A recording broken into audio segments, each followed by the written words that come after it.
प्रभुपाद जी ने इस विषय पर बल दिया क्योंकि चैतन्य महाप्रभु जी ने भी कहा जाए दाको ताए कहो।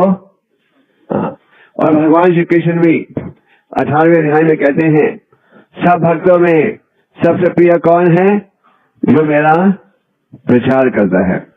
चैतन्य चरितामृत में आप कथा पढ़ते हो कि चैतन्य महाप्रभु जी के भक्त थे जिनका नाम था वासुदेव विप्र।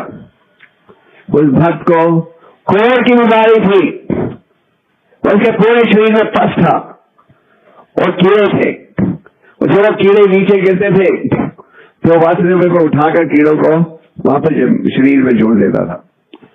तो चैतन्य महाप्रभु जी को मिले और महाप्रभु जी ने उन्हें गले लगाया। गले लगाने के बाद जो कोढ़ की बीमारी थी तुरंत समाप्त हो गई और वो वासुदेव विप्र एक खूबसूरत युवक बन गया। अब उसके मन में घबराहट हो गई कि अब मैं इतना खूबसूरत बन गया हूं, कहीं मैं घमंडी नहीं बन जाऊं। क्यों अक्सर आप देखते हो जब कोई धनी हो, खूबसूरत हो, ज्ञानी हो, पढ़ा लिखा हो तो घमंडी हो जाता है। पहले वासुदेव विप्र के शरीर से इतनी बदबू आ रही थी कि अगर वो सड़क के बाएं तरफ चल रहे थे तो सब लोग दाहिने तरफ हो जाते थे। अब महाप्रभु जी की असीम कृपा से वो एक खूबसूरत युवक बन गया। तो उसको डर था कि मैं घमंडी नहीं बन जाऊं। तो उन्होंने महाप्रभु जी से पूछा कि मैं इस स्थिति में निम्रता के साथ कैसे जीऊं।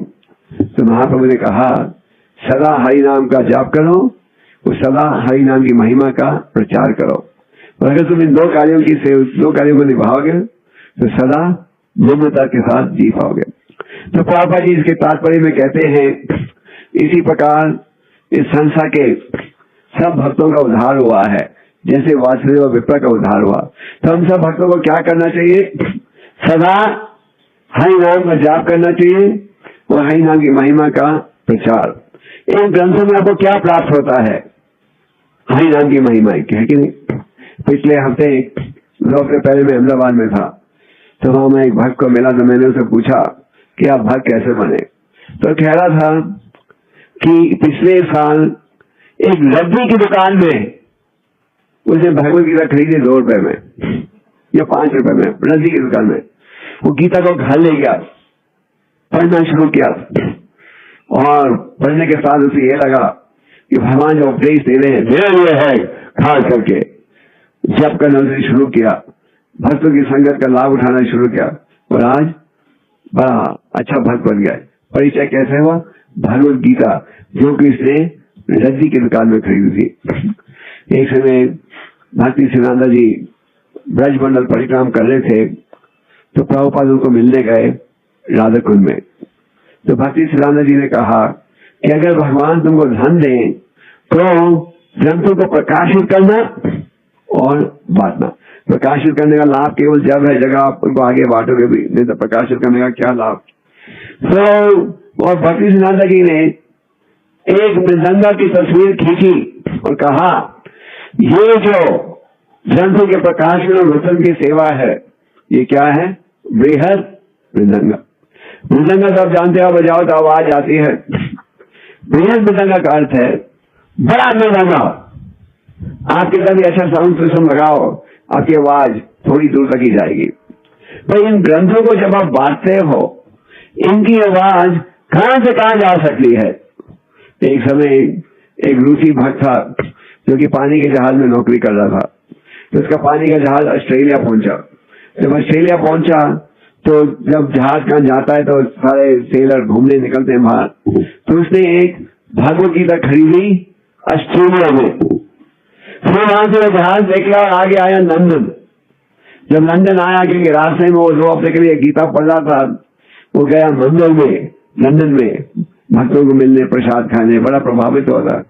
फिर वहां लंदन में और किताबें खरीदी और फिर वो जहाज लंदन से गया कहाँ, मॉस्को, और जाते जाते और किताबें पढ़ी और मॉस्को पहुंचकर देखो भगवान के शरणगत हो गए।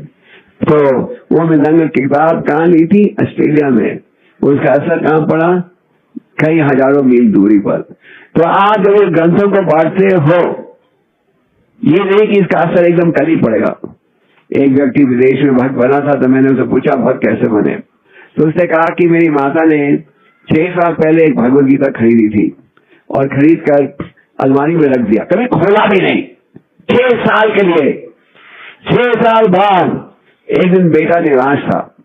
जब व्यक्ति निराश हो तो कई बार भगवान के शरणागत होने का प्रयास करता है, तो उसने अपनी माँ की लाइब्रेरी के कई ग्रंथों को बाहर निकाला, बुद्धिज्म, जैनिज्म, किसी से प्रभावित नहीं हुआ। फिर उसे वो भगवत गीता दिखी है, उसे भगवत गीता पढ़ना शुरू किया। वो भगवत गीता से इतना प्रभावित हुआ कि हरिनाम भी शुरू कर दिया और भक्त भी बन गया। और भगवत गीता कब खरीदी थी, कितने साल पहले? 6 साल बाद।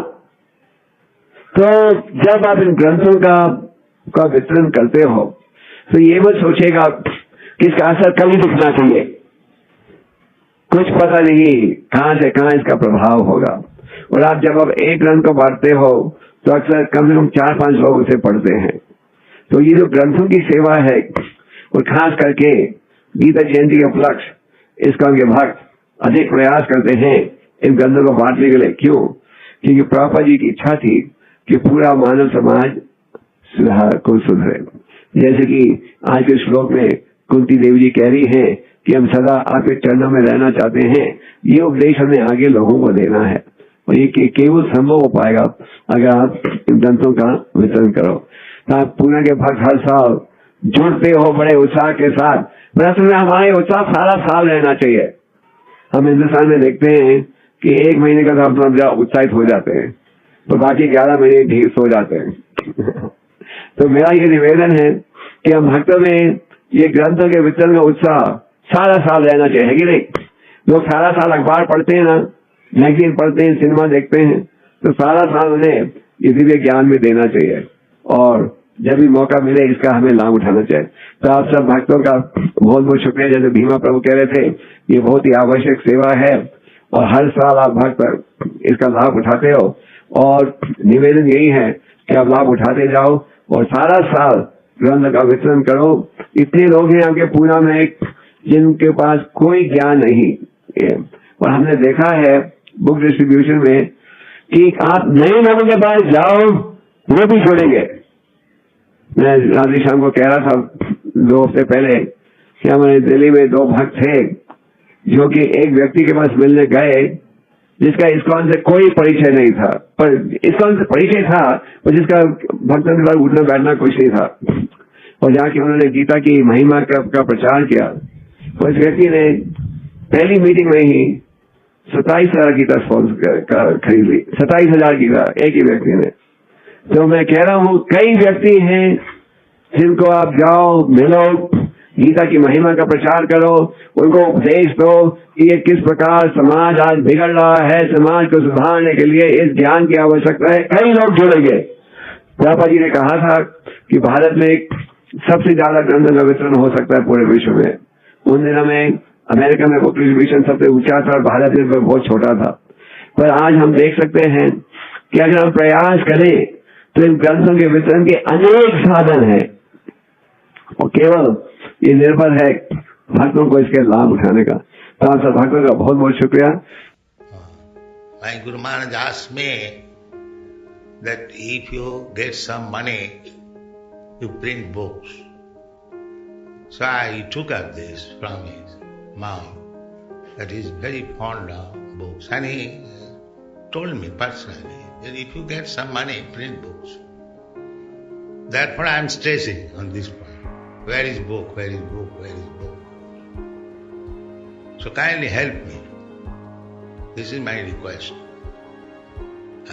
Print as many books in as many languages and distribute throughout the whole world. Then Krishna consciousness movement will automatically increase.